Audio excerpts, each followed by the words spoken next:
raspberries are coming out of dormancy and it's time to fertilize them. I'm going to show you what I'm using. Now here in Utah, we have a lot of the nutrients already in the soil, and usually the only thing we need to add is nitrogen. So I got blood meal. Blood meal is just really high in nitrogen and not high in the other nutrients. And then there's one other thing I need to add to my raspberries, and that is this chelated iron. Now our soils have plenty of iron in them, but because our soils tend to run slightly alkaline, some plants and trees just can't uptake that iron because of the alkalinity. So we have to add a chelated iron, and this is a form that the plants can take up.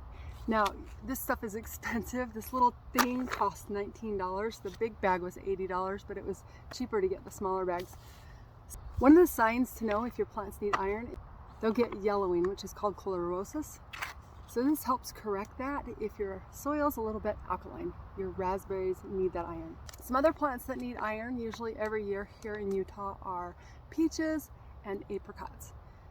So usually you want to get a soil test, but I already know in raspberries you just have to add this every single year.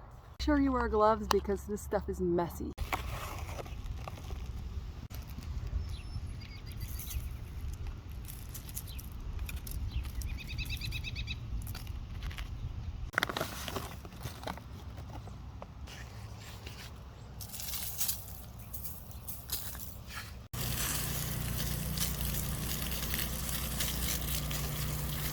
So I'm done with the raspberries and the roses.